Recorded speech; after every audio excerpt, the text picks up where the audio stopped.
There's a mystery hidden in the Old Testament that almost nobody talks about.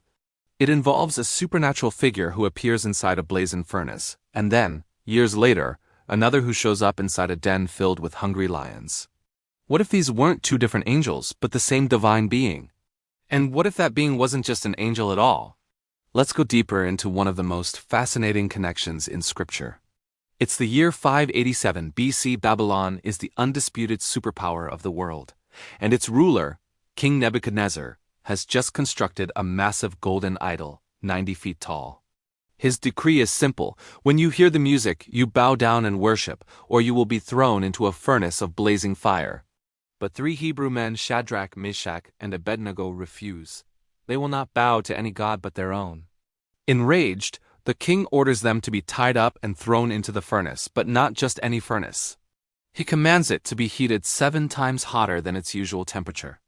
The heat is so intense that the guards who drag the 3 men to the opening die instantly, consumed by the flames just from getting close. The 3 men are cast into the inferno. But then, inside that impossible heat, something miraculous happens. King Nebuchadnezzar, watching from a safe distance, leaps to his feet in utter shock. He shouts to his advisors, "Did we not cast 3 men bound into the fire?" They confirm, "True, O king." And then he says the words that have echoed through history, "But I see 4 men, walking loose in the midst of the fire, and they are not hurt." And the appearance of the 4th is like a son of the gods. Think about that scene. No one is burning. No one is screaming in agony. In fact, the only things that burn away are the ropes that bound them. They are walking freely inside a fire that should have incinerated them in a split second. And standing there with them is a mysterious, glorious figure, radiating heavenly authority. Nebuchadnezzar, a pagan king, doesn't just see an angel. He sees someone who he describes as looking like the Son of God. Who was this 4th man? Keep that question in mind as we fast forward a few decades. The Babylonian Empire has fallen, and now the Medo-Persian Empire rules. A new king, Darius, is on the throne, and Daniel, who is a contemporary of Shadrach, Meshach, and Abednego, is now an old man serving in the highest levels of the new government. But his integrity and his faithfulness to God make other officials jealous. They trick the king into signing a decree that forbids anyone from praying to any god or man except the king for 30 days. Daniel, of course, continues his lifelong habit of praying to God 3 times a day, with his windows open toward Jerusalem. He's arrested and brought before the king. Darius is heartbroken. He respects Daniel deeply but cannot break his own law, so Daniel is thrown into the lion's den. And these weren't tame, well-fed circus lions. These were the king's execution lions, starved, ferocious, and trained for one purpose: to kill. The den is sealed with a stone. The king spends a sleepless night, fasting and worrying. At the first light of dawn, he rushes to the pit and cries out in anguish, "Daniel, servant of the living God, has your God, whom you serve continually, been able to deliver you from the lions?" And then a voice echoes up from the darkness of the pit. It's Daniel. He's alive. He calls out, "O king, live forever. My God sent his angel and shut the lions' mouths, and they have not harmed me." Notice his specific words. The angel didn't scare the lions away. He didn't distract them with other food. He shut their mouths. It was an instant, supernatural, and complete act of authority over nature. Daniel didn't spend the night cowering in a corner. He spent the night face to face with a powerful heavenly being who could neutralize the deadliest predators on earth with a silent command. Now, here's where the mystery deepens, revealing a connection that almost no one notices.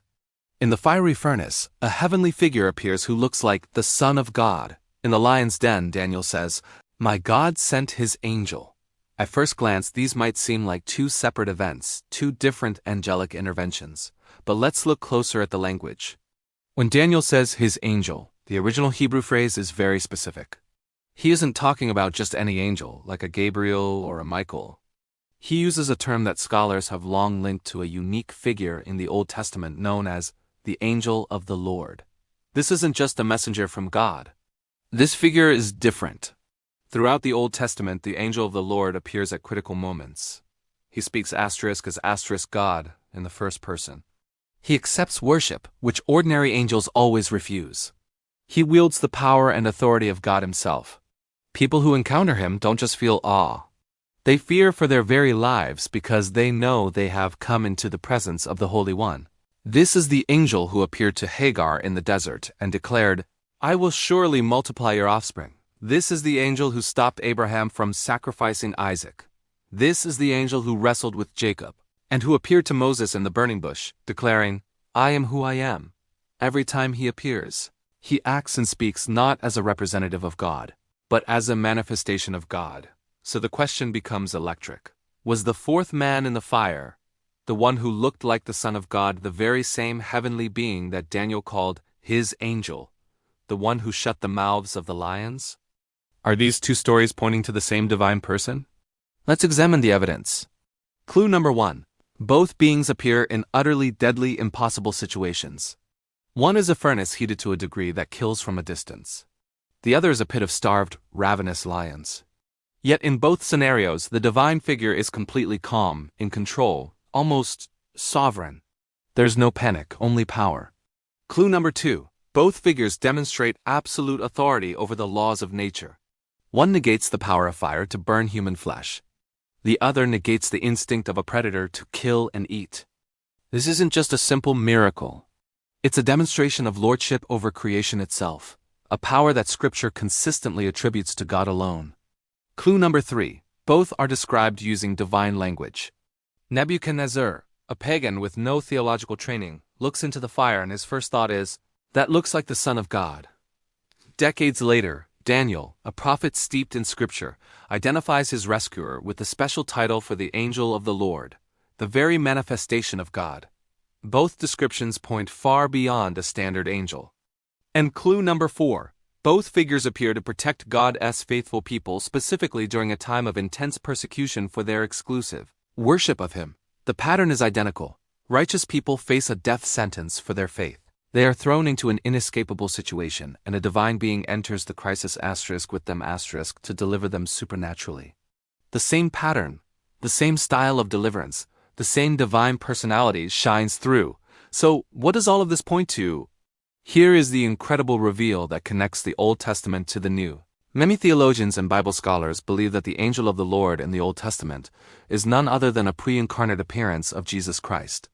This is called a Christophany, an appearance of Christ before his birth in Bethlehem, before Mary, before the manger.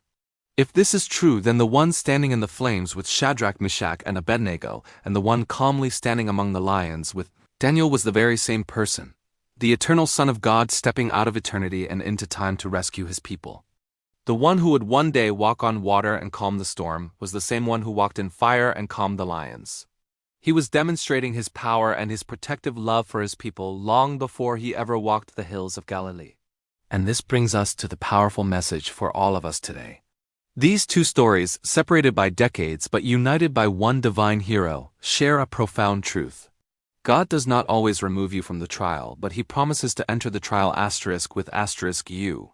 He didn't put out the flames for the 3 Hebrews. He walked into the furnace with them. He didn't magically teleport Daniel out of the lion's den.